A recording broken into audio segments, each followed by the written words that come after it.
ఓం హ్రీం క్లీం భగవగే భగిని భాగోదరే భగవాసరే. ఆం ఫట్ స్వాహ. ఓం భగవగే భగిని భాగోదరే భగవాసరే. ఓం ఫట్ స్వాహ. వాయమ్మో మనోడు చేతులాడించుకుంటా కళ్ళు మూసుకొనేమో చేస్తున్నాడు, చూస్తేనే గుబులు పుట్టేటట్టు ఉన్నది. ఓ మహేంద్ర బాబు, గంతగానం కోపం ఎవరి మీద వచ్చేటట్టు చేస్తున్నావు? ఏం చెప్పమంటావు బాలన్న, ఇదంతా కల్తీపాలు చేసేటోళ్ళ గురించి. వాళ్ళు మనుషులేనా? షీ, మనుషులు కాదు వాళ్ళు, మానవ జాతికి పెట్టుమచ్చసంటోళ్ళు వాళ్ళు. చిన్నపిల్లల పానంతో ఆడుకుంటారే బాలన్న, ఇడిచిపెట్టా, ఎవ్వరిని ఇడిచిపెట్టా.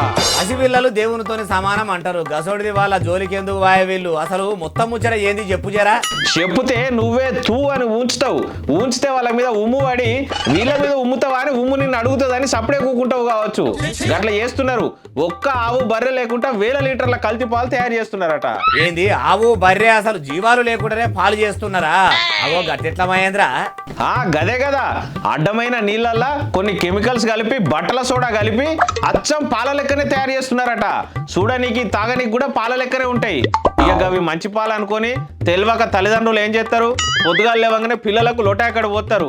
అవి తాగితే ఏమన్నా మంచిగా ఉంటుందా చెప్పు? అయితే గిట్లా కల్తీ పాలు తయారు చేస్తున్నారు కదా, గా పాలు తాగిన పిల్లలకు 15-20 ఏళ్ళకే కిడ్నీలు కార్జాలు అన్ని ఖరాబ్ అయిపోయి షుగర్లు బీమార్లు క్యాన్సర్లు మస్తు వస్తాయట. వాళ్ళ గురించి తలుసుకుంటేనే మస్తు దుఃఖం వస్తుంది. పాపం గుండెంత దొరక్కపోతుంది. నిజమే, మరీ గింత అన్యాలమా? ఎంత ఘోరము! గిసొంటి పాప పని చేస్తున్న ఇంటామె పుస్తలు పుట్టుక్కున దేంపినా పాపం లేదు. నాకు గదేనే, మనసంతా మసులుతుంది, రక్తం అంతా మరుగుతుంది. గిసొంటి పాలు వాళ్ళకే 2 లీటర్లు రోజుకు తాగిపిచ్చి ఇట్లా కల్తీ పాలు చేసేటోళ్ళ జీవి తీయాలని కోపం వస్తుంది. వాళ్ళ ఇంట్లో పిల్లలకు తాగిపిస్తారే ఈ పాలు.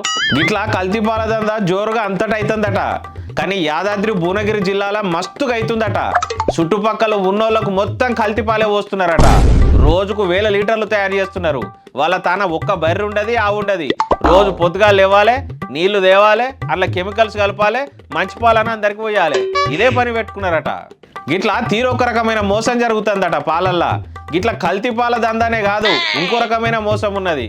జర బర్రెలు ఆవులు ఉన్నోళ్ళని పాలు వేయమని చెప్తే వాళ్ళ దగ్గర పాలు తాగిపితే పిల్లలు బలంగా ఉంటారని చూస్తున్నాం కదా. అందులో కొందరు ఏం చేస్తారట, అసంత పోయి ప్యాకెట్ పాలు తెచ్చుకొని డేట్ దగ్గర ఉన్నాయి తక్కువకు అమ్ముతారని అవే చింపి క్యాన్లలో పోసి నీళ్లు కలిపి ఇవి ఇప్పుడే పిండుకొచ్చిన పాలని జనాలకు వస్తున్నారట. ఇక గట్ల కూడా మోసం జరుగుతుంది. అందుకే నిజంగా మీ పిల్లలు బాగుండాలంటే పాలు తాగిపించే ముందట మీకు పాలు పోసేటోళ్లకు జీవాలు ఉన్నాయా లేవా అని ఓ రోజు పోయినా సరే ఆడికి పోయి చూసిరారి. చూసి వచ్చినాక వాళ్ళకి నిజంగానే జీవాలు ఉన్నాయని మీరు చూసినాకనే ఇంట్లో పాలు వేయమనుర్రి. గట్లయితే పిల్లలు మంచుకుంటారు.